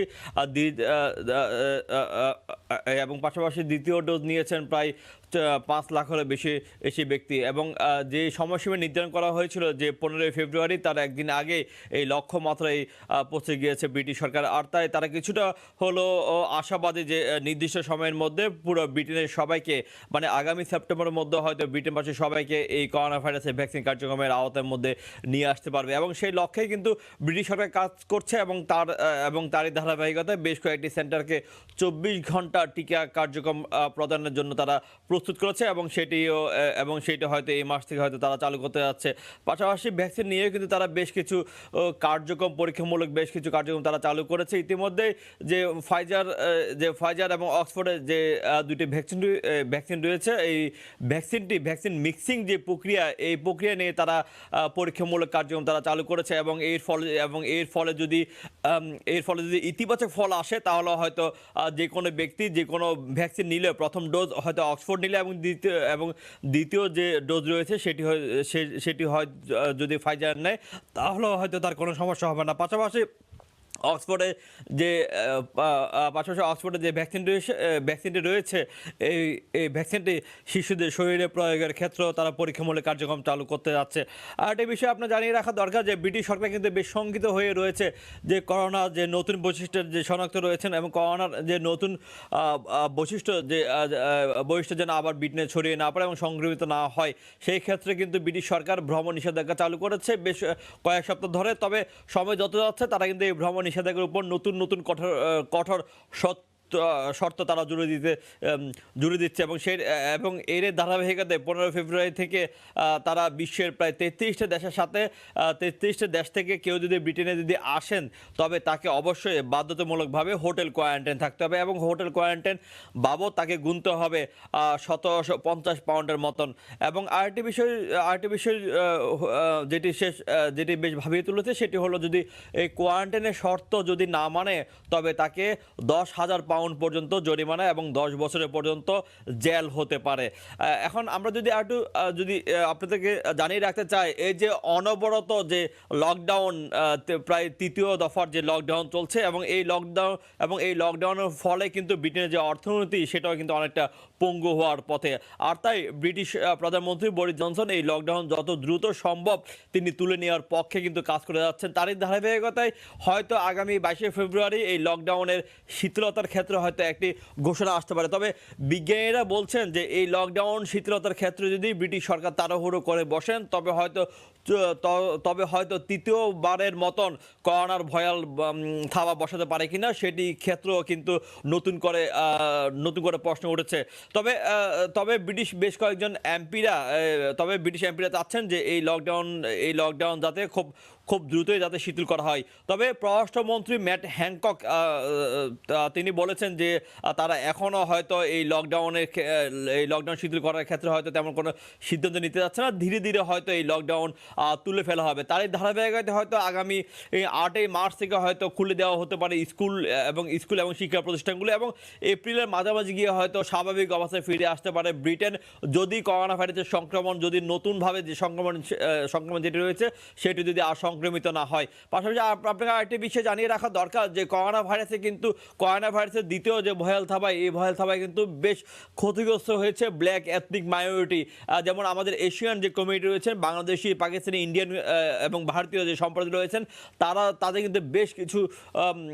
তাদের কিন্তু বেশ ক্ষতিগ্রস্ত হয়েছেন। মৃত্যুর সংখ্যার দিক দিয়ে কিন্তু তারা অনেকটাই এগিয়ে রয়েছেন এবং এই মৃত্যুর কারণে কিন্তু খতিয়ে দেখার দাবি তুলেছেন একটি সম্প্রদায়। এবং আমরা যেটি দেখেছি যে অপেক্ষাকৃতভাবে প্রথমবার যে লকডাউন, প্রথম করোনা ভাইরাসের যে ভয়াল থাবা ছিল তার তুলনায় দ্বিতীয় ভয়াল থাবার ক্ষেত্রে বাংলাদেশি কমিউনিটিতে মৃত্যুর সংখ্যা অনেক বেশি ছিল এবং মর্মান্তিক মৃত্যুর সংখ্যা আমরা পেয়েছি। একই দিনে হয়তো 2 সহোদরের মৃত্যু এবং একই দিনে স্বামী স্ত্রীর মৃত্যু এবং ভাই এবং একই দিনে হয়তো ছেলে এবং বাবার মৃত্যু, এমনও আমরা খবর শুনেছি। এসব মৃত্যুর খবরগুলো কিন্তু আমাদের পুরো বাংলাদেশি কমিউনিটিকে শোকাহত করে ফেলেছে। পাশাপাশি আপনাকে আরেকটি বিষয় জানিয়ে রাখা দরকার, এই যে অনবরত এই লকডাউনের কারণে কিন্তু বাংলাদেশিদের শ্রমিকরা যে কারি শিল্প রয়েছে, এই কারি শিল্প কিন্তু বেশ মারাত্মক ক্ষতির সম্মুখীন হয়ে রয়েছে। কেননা লকডাউনের শুরুতেই কিন্তু এইসব কারি শিল্প এবং রেস্টুরেন্টগুলো বন্ধ করার ক্ষেত্রে কিন্তু প্রথম ঘোষণা আসে এবং সেগুলো হয়তো সবার শেষে গিয়ে চালু হবে। আপনি জানেন যে ব্রিটেনে প্রায় 12,000-এরও অধিক রেস্টুরেন্ট রয়েছেন। এই রেস্টুরেন্টগুলোর উপরে কিন্তু লক্ষ লক্ষ বাংলাদেশি তাদের জীবিকা নির্বাহ করছে এবং যদি এই রেস্টুরেন্টগুলো যদি অনবরত যদি আরও বন্ধ থাকে তবে এইসব বাংলাদেশি যারা রয়েছেন এইসব রেস্টুরেন্ট সেক্টরের উপর তারা হয়তো কর্মহীন হয়ে পড়েছে অনেকে এবং কর্মহীন হয়ে পড়ার একটি আশঙ্কা রয়েছে। আপনাকে আরেকটি বিষয় জানিয়ে রাখা দরকার যে ইউরোপের অন্যান্য দেশেও কিন্তু এই যে করোনা ভাইরাসের যে সংক্রমণ সেটি কিন্তু কমে এসেছে। আমরা যদি অপেক্ষাকৃতভাবে যদি দেখি স্পেন, জার্মানি, ইতালি সেসব দেশগুলিতে কিন্তু করোনা ভাইরাসের সংক্রমণের সংখ্যা কিন্তু অর্ধশত থেকে নিচে নেমে এসেছে। তবে এখন সবচেয়ে যে বিষয়টি ত্বরান্বিত করতে হবে সেটি হলো করোনা ভাইরাসের যে ভ্যাকসিন যেটি রয়েছে, এই ভ্যাকসিনের সংকটের মুখোমুখি পড়ার যে খবর আমরা মাঝে মাঝে শুনতে পাই, সেই খবর যদি ব্রিটিশ সরকার যদি নিয়ন্ত্রণ করতে পারে। আপনি হয়তো জানেন যে করোনা ভাইরাসের যে সংকটের যে বরাদ্দ দেওয়া হয়েছে সেই বরাদ্দ অনুযায়ী হয়তো করোনা ভাইরাসের যে পর্যাপ্ত চাহিদা নেই এবং এই পর্যাপ্ত চাহিদা যদি অব্যাহত রাখতে পারে এবং ভ্যাকসিন কার্যক্রম যদি সম্পূর্ণভাবে যদি চলমান রাখতে পারে তবেই কিন্তু এই করোনা ভাইরাসের বিরুদ্ধে যে এই যুদ্ধ হয়তো ব্রিটিশ সরকার হয়তো জয়ী হতে পারে বলে ধারণা করা হচ্ছে। আর একটা বিষয় আপনাকে জানিয়ে রাখা দরকার যে আমাদের বাংলাদেশি যে কমিটি রয়েছেন আমাদের বাংলাদেশে যারা কমিটি রয়েছেন এই কমিটি অনেকে কিন্তু বিভিন্ন ধরনের পেশাজীবী রয়েছেন এবং চিকিৎসক রয়েছেন এই চিকিৎসক এবং নার্স যারা রয়েছেন তাদের অনেকে হয়তো করোনা ভাইরাসের যে ভ্যাকসিন রয়েছেন এটির প্রথম এবং দ্বিতীয় যে ডোজ রয়েছেন সেই ডোজটি তারা নিয়েছেন এবং এর ফলে আমরা বেশ কয়েকজনের সাথে কথা বলেছি যারা দুটো ডোজে নিয়েছেন তাদের মধ্যে এখন পর্যন্ত কোনো পার্শ্ব প্রতিক্রিয়ার খবর আমরা এখন পর্যন্ত কোনো প্রকার খবর পাইনি। তবে এখন দেখার বিষয় যে ব্রিটিশ সরকার যে লকডাউনের বিষয়ে কত দ্রুত এবং কি কার্যকরী পদক্ষেপ নিচ্ছে এবং সেই কার্যকরী পদক্ষেপের উপরে কিন্তু নির্ভর করছে আগামী দিনে যে করোনা ভাইরাসের যে সংক্রমণ এবং এই লড়াইয়ের সবশেষ। এবং এই ছিল করোনা ভাইরাস নিয়ে যুক্তরাজ্য থেকে সবশেষ। ব্রিটেনের করোনা পরিস্থিতি এবং এই ঘটনার ফলে সৃষ্ট যে বিভিন্ন পরিস্থিতি সে খবর জানাচ্ছিলেন শোয়েব কবির। 2016 সালের পর প্রথমবারের মতো মারণঘাতী ইবোলা ভাইরাসের সংক্রমণ আফ্রিকার দেশ গিনিতে অন্তত 4 জনের মৃত্যু হয়েছে। বিষয়টি নিশ্চিত করেছেন দেশটির স্বাস্থ্যমন্ত্রী।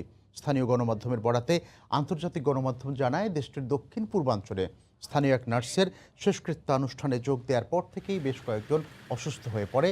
পরবর্তীতে জ্বর, বমি ও গলা দিয়ে রক্ত পড়া সহ আরও কিছু উপসর্গ দেখা দেয়। নমুনা পরীক্ষা করে এদের শরীরে ইবোলার অস্তিত্ব পাওয়া যায়। মৃত 4 জন ছাড়াও আরও বেশ কয়েকজন অসুস্থ হয়ে পড়েছেন বলে জানা গেছে। এর আগে গিনিতে 2013 থেকে 2016 পর্যন্ত ভাইরাসটিতে আক্রান্ত হয়ে মারা যান 11,000-এরও বেশি মানুষ।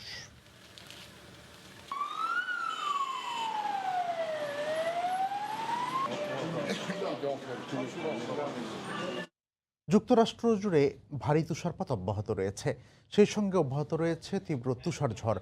পরিস্থিতির সবচেয়ে বেশি অবনতি হয়েছে ভার্জিনিয়া, মিজৌরি এবং টেক্সাস অঙ্গরাজ্যে। এছাড়াও অব্যাহত তুষারপাতে বিপর্যস্ত অরেগন, নিউ অর্লিন্স এবং ওয়াশিংটনও। এছাড়াও ভারী তুষারপাত প্রতিকূল আবহাওয়ায় বিপর্যস্ত হয়ে পড়েছে রাশিয়া, গ্রিস সহ ইউরোপের কয়েকটি দেশের জনজীবন। তীব্র তুষারপাত আর প্রচণ্ড ঠান্ডায় কাঁপছে গোটা যুক্তরাষ্ট্র। অরেগন থেকে টেক্সাস হয়ে নিউ অর্লিন্স আর পূর্বে ওয়াশিংটন। প্রতিকূল আবহাওয়ায় বিপর্যস্ত এসব অঞ্চলের জনজীবন। পরিস্থিতির সবচেয়ে বেশি অবনতি হয়েছে ভার্জিনিয়া, মিজৌরি এবং টেক্সাসে। ভার্জিনিয়ার রিচমন্ডে ভারী তুষারপাতের পাশাপাশি বইছে কনকনে ঠান্ডা বাতাস। সেই সঙ্গে তীব্র তুষারঝড়ের সতর্কতাও জারি করেছে স্থানীয় আবহাওয়া দফতর। প্রয়োজন ছাড়া ঘর থেকে বের না হওয়ার নির্দেশনাও জারি করা হয়েছে। অন্যদিকে মিজৌরির সেন্ট লুইসেও তাপমাত্রা 0 ডিগ্রির কাছাকাছি। 2-1 দিনের মধ্যেই এটি হিমাঙ্কের নিচে নেমে আসবে বলে আশঙ্কা আবহাওয়া দফতরের। ভারী তুষারপাতে ঢেকে গেছে গোটা শহর, ব্যাহত হচ্ছে যান চলাচল। একই পরিস্থিতি টেক্সাসেও। অঙ্গরাজ্যটির পশ্চিমাঞ্চল জুড়ে অব্যাহত রয়েছে তীব্র তুষারপাত। এতে রাস্তায় পুরো বরফের স্তর জমায় যানবাহন চালাতে বেগ পেতে হচ্ছে চালকদের। এদিকে তীব্র তুষারপাত আর প্রতিকূল আবহাওয়ায় বিপর্যস্ত ইউরোপের কয়েকটি দেশ। এর মধ্যে রাশিয়ায় শনিবার স্মরণকালের রেকর্ড পরিমাণ তুষারপাতের পর রোববারও তা অব্যাহত ছিল। এতে এক প্রকার ভেঙে পড়েছে রাজধানী মস্কোর জনজীবন, ব্যাহত হচ্ছে যোগাযোগ ব্যবস্থা। বিমানবন্দরগুলোতে দেখা দিয়েছে ফ্লাইটের শিডিউল বিপর্যয়। শহরটিতে আগামী 2 দিন 60 সেন্টিমিটার পর্যন্ত তুষারপাতের আশঙ্কা করছে স্থানীয় আবহাওয়া কর্তৃপক্ষ। এছাড়াও ভারী তুষারপাত আর তীব্র ঠান্ডায় বিপর্যস্ত ইউরোপের আরেক দেশ গ্রিসের জনজীবনও। অন্যয় কর্মকার, সময় সংবাদ। দীর্ঘ আলোচনার পর অবশেষে চরম ডানপন্থী রাজনৈতিক দল ফ্রাতেল দি ইটালিয়া ছাড়াই প্রফেসর মারিও দ্রাঘির নেতৃত্বে সর্বদলীয় সরকার গঠনে সম্মত হয়েছে ইতালির রাজনৈতিক দলগুলো। মন্ত্রী হিসেবে নেওয়া হয়েছে ডান বাম প্রায় সব রাজনৈতিক দল থেকেই। বুধবার জাতীয় সংসদের উচ্চকক্ষ সিনেটে আস্থা ভোটের মুখোমুখি হবেন দ্রাঘি। রোম থেকে রিপোর্ট জুমানা মাহমুদের। গার্ড অফ অনার এবং বিউগলের করুণ সুরে প্রধানমন্ত্রীর কার্যালয় পালাৎসো চিজি থেকে শনিবার বিকালে বিদায় নিলেন সদ্য সাবেক প্রধানমন্ত্রী জুসেপ্পে কোন্তে। বিদায়ের সময় দেশের জন্য কাজ করে যাওয়ার প্রতিশ্রুতি কোন্তের কণ্ঠে। রাষ্ট্রপতির মাধ্যমে নিয়োগপ্রাপ্ত আলোচিত অর্থনীতিবিদ মারিও দ্রাগির নেতৃত্বে নতুন মন্ত্রিপরিষদ গঠন করা হয়েছে। প্রধানমন্ত্রী হিসেবে শপথও নিয়েছেন দ্রাগি। এদিকে বর্তমান সংসদের আগামী 2 বছর মেয়াদ বাকি। নবগঠিত এই সরকার এই মেয়াদ পূর্ণ করতে পারবে কিনা তা নিয়ে শঙ্কা থাকলেও ইতালির নাগরিকদের প্রত্যাশা ভালো কিছুর। আমরা সবাই একটা ভালো কিছু আশা করছি এই সরকারের কাছ থেকে। আমাদের সবার জন্যই খুব খারাপ সময় যাচ্ছে। আমি আশা করি যারা দায়িত্ব পাবে তারা যেন সত্যি সত্যি জনগণের উজ্জ্বল ভবিষ্যৎ নিয়ে চিন্তা করেন। এই সরকার একটা দল বাদে বাকি অন্য সব দলের সঙ্গে জোট করেছে। আমার মতে এটি টিকবে যতদিন টেকা সম্ভব।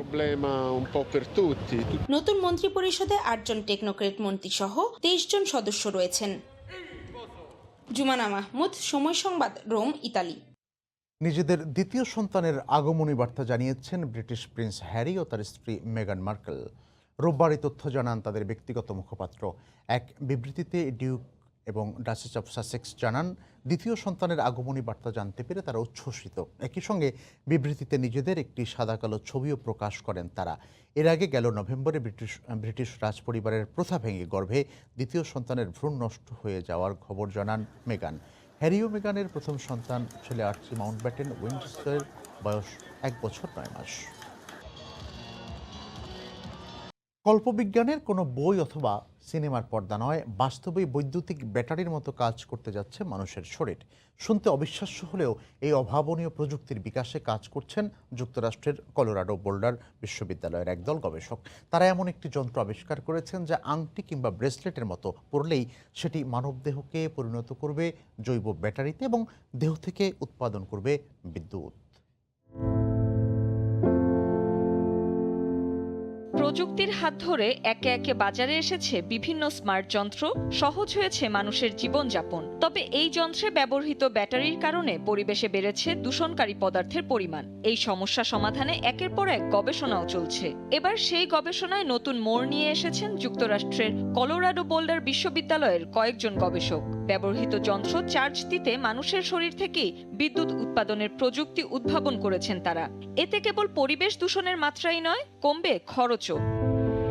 মূলত পলি ইমাইন নামক পদার্থ দিয়ে তৈরি প্রসারণযোগ্য এই যন্ত্রের কাঠামো। এর উপর সিরিজ আকারে বসানো হয় থার্মো ইলেকট্রিক চিপ, যা যুক্ত হয় এক প্রকার তরল ধাতব তারে। যন্ত্রটি তৈরির এই পুরো প্রক্রিয়ার কারণেই এটিকে প্রসারণযোগ্য আংটি কিংবা ব্রেসলেট হিসেবে পরা যাবে। ত্বকের সংস্পর্শে আসা মাত্রই এই স্মার্ট যন্ত্রের থার্মো ইলেকট্রিক জেনারেটর মানবদেহের তাপমাত্রাকে বিদ্যুতে রূপান্তর করতে শুরু করবে। যন্ত্রটির সংস্পর্শে থাকা প্রতি 1 বর্গ সেন্টিমিটার ত্বক থেকে পাওয়া যাবে 1 ভোল্ট শক্তি। এই পরিমাণ যে কোনো অজৈব ব্যাটারির চেয়ে কম হলেও তা থেকে উৎপাদন করা যাবে যথেষ্ট পরিমাণ বিদ্যুৎ। ব্যবহারের পর একটি বিশেষ দ্রবণে ভিজিয়ে রাখলেই যন্ত্রটি পুনরায় বিদ্যুৎ নিরপেক্ষ হয়ে যাবে বলে জানিয়েছেন এর উদ্ভাবকরা। এর ফলে ব্যবহারকারীরা স্মার্ট এই যন্ত্রটি বারবার পড়তে পারবেন। সেই সঙ্গে উৎপাদিত বিদ্যুৎ পুনরায় মানবদেহে প্রবেশ করবে না বলে যন্ত্রটি থেকে শরীরের কোনো ক্ষতির সম্ভাবনাও নেই। গবেষক দলটির জ্যেষ্ঠ সদস্য জিয়ান লিয়াং জিয়াও জানান, আগামী 5 থেকে 10 বছরের মধ্যেই যন্ত্রটি বাজার দখল করবে বলে আশাবাদী তারা। এর ফলে স্মার্ট ডিভাইস চার্জ করা যেমন সহজ হবে, তেমনি পরিবেশে অজৈব দূষণের হারও কমবে। মালিহা ইসলাম মনামি, সময় সংবাদ। বিয়ের পিড়িতে বসলেন টাইগার ক্রিকেটের ব্যাট বয় নাসির হোসেন। বিশ্ব ভালোবাসা দিবসে তামিমা তাম্মির সঙ্গে আক্ত অনুষ্ঠিত হয়েছে নাসিরের। করোনার কারণে রাজধানীর একটি হোটেলে স্বল্প পরিসরে হয়েছে আয়োজন। নতুন জীবনে সবার আশীর্বাদ কামনা করেছেন নবদম্পতি। টাইগারদের এক সময়ের নিয়মিত মুখ, মাঠের পারফরমেন্সে আলো কেড়েছেন বরাবরই, লাইমলাইটে ছিলেন মাঠের বাইরের নানা কার্যক্রমেও। বিশ্ব ভালোবাসা দিবসে আরও একবার গণমাধ্যমের শিরোনাম হলেন বাংলার ক্রিকেটের ব্যাট বয় খ্যাত নাসির হোসেন। ভ্যালেন্টাইন্স ডেতে গাঁটছড়া বাঁধলেন নাসির। রাজধানীর একটি রেস্তোরাঁয় স্বল্প পরিসরে সম্পন্ন হয়েছে আক্ত।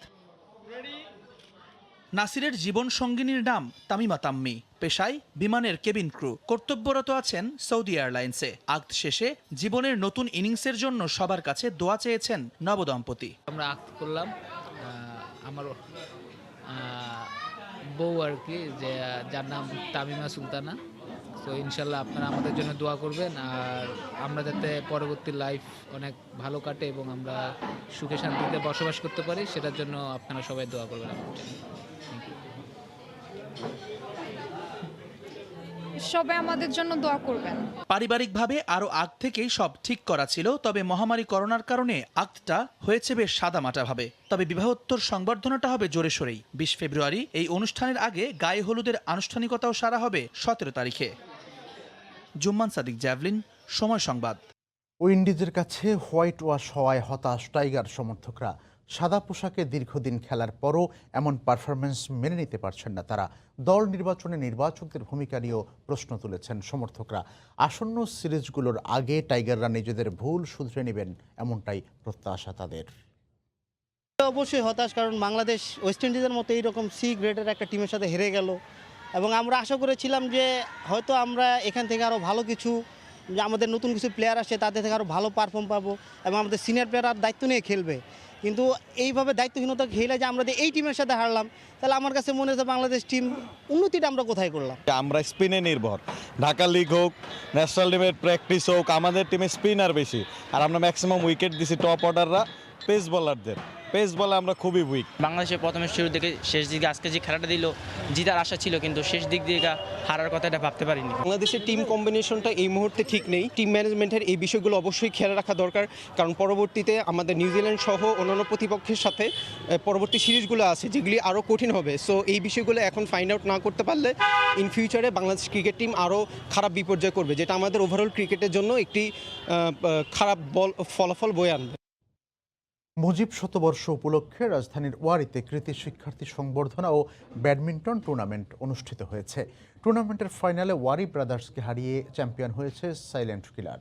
প্রতিযোগিতায় 20টি দল অংশ নেয়। টুর্নামেন্টে চ্যাম্পিয়ন ও রানার আপ দলের মাঝে পুরস্কার বিতরণ করা হয়। এ সময় কৃতি শিক্ষার্থী সংবর্ধনাও অনুষ্ঠিত হয়েছে, যেখানে এসএসসি ও এইচএসসি পরীক্ষায় জিপিএ 5 পাওয়া 28 জন শিক্ষার্থী স্বর্ণপদক গ্রহণ করেন। পুরস্কার বিতরণী অনুষ্ঠানে বাংলাদেশ আওয়ামী লীগের দপ্তর সম্পাদক ব্যারিস্টার বিপ্লব বড়ুয়া সহ অন্যান্য ব্যক্তিরা উপস্থিত ছিলেন।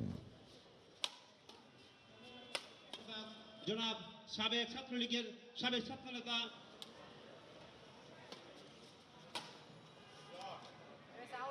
আউটবল game over silent killer team silent দক্ষিণ আওয়ামী লীগের সংগ্রামী। মুজিব জন্মশতবর্ষ উপলক্ষে গোপালগঞ্জে বঙ্গবন্ধু শেখ মুজিব ঢাকা ম্যারাথন দৌড়ের আয়োজন করা হয়েছে। বাংলাদেশ সেনাবাহিনীর 55 পদাতিক ডিভিশন গতকাল দুপুরে এই ম্যারাথনের আয়োজন করেছে। বঙ্গবন্ধু শেখ মুজিবুর রহমান বিজ্ঞান ও প্রযুক্তি বিশ্ববিদ্যালয়ের সামনে থেকে শুরু হয়ে 5 কিলোমিটার দৌড়ে শেখ কামাল ক্রিকেট স্টেডিয়ামে এসে ম্যারাথন শেষ হবে। জেলা সদরের 3000 প্রতিযোগী এতে অংশ নেয়। আগামী 16-17 ফেব্রুয়ারি জেলার অন্য 4 উপজেলার ম্যারাথন আয়োজন করা হয়েছে।